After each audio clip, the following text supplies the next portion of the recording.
What is up guys, my name is Chase and I have made quite a few videos now going through my video game collection. And after watching those videos, you may have found yourself asking, why the heck do I have Zombie U? So today I thought I would give you guys a crash course in ChaseYama's definitive video game collecting guide.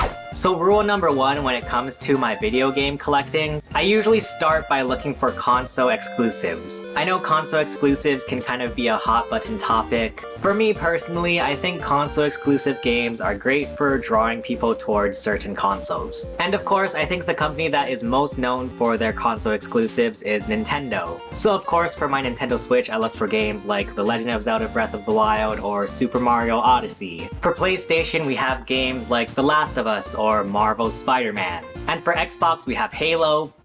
And that's pretty much it for Xbox, I guess. Anyway, the point is that console exclusive games are usually my first go-to when it comes to looking for new games to play. Rule number two, what about my third-party preferences? As much as I love quality console exclusive games, we obviously can't completely rule out third-party games. And when third-party games are released on multiple consoles, that's when my indecisiveness kicks in. When it comes to third-party games on Nintendo Switch, I may look for games that have a focus on motion control. So for example, Super Monkey Ball Banana Mania. Or I'll try to look for a game that has a sort of Nintendo vibe. For example, A Hat in Time, which is very similar to classic Nintendo 3D platformers. Honestly, when it comes to third-party games on Switch, a lot of the times they don't run very well. Even A Hat in Time does not run the greatest on Nintendo Switch. But in the end, I just think it feels right to play this game on Nintendo Switch. But honestly, for most third-party games, PlayStation is pretty much my go-to console, and the main reason I will usually get third-party games on PlayStation is just for the graphics. Games like LEGO Star Wars The Skywalker Saga, BioShock The Collection.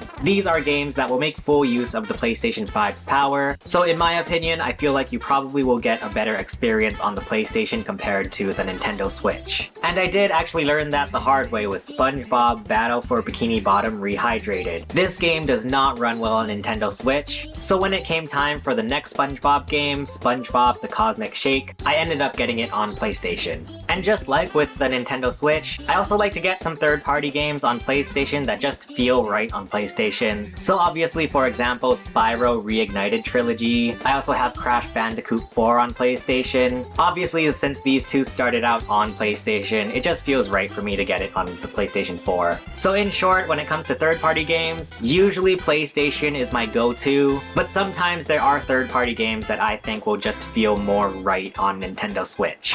And finally, rule number three, physical versus digital. I know this is a huge debate. In my personal opinion, I just love physical games, which is why when there is a choice between physical or digital, I'd say about 80 to 90% of the time I will end up getting the game physically. I just love having a physical copy of a video game. For one thing, it's just fun to put on the shelf and look at it like an art project. A very expensive art project. What I also love about physical games is that it's easy to get them for cheap. I've definitely found this with a lot of physical PlayStation 4 games. As of this recording, I've been growing my PlayStation 4 collection a lot just because a lot of the games on this console are really cheap physically. And speaking of which, with physical games, it also gives you the option of selling the game after you're done playing with it. I've definitely done that with some of the games that I've played, and even though I might still be technically losing money, at least by selling it, I'm getting a little bit money back. And then, of course, with physical, you usually don't have to worry about how much space is on your console. Granted, nowadays you do have to have some storage on your console even if you buy a physical game, but at the very least, physical requires less space on your console than digital, so that's always nice for keeping my sanity in check.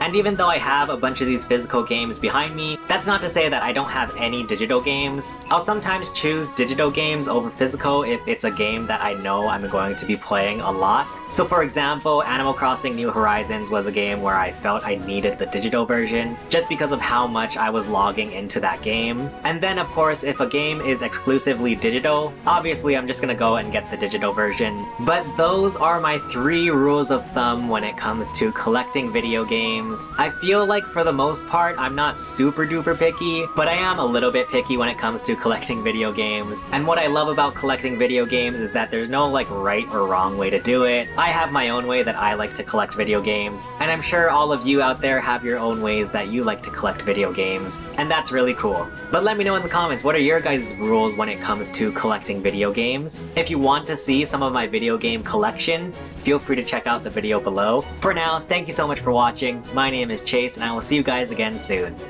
Bye!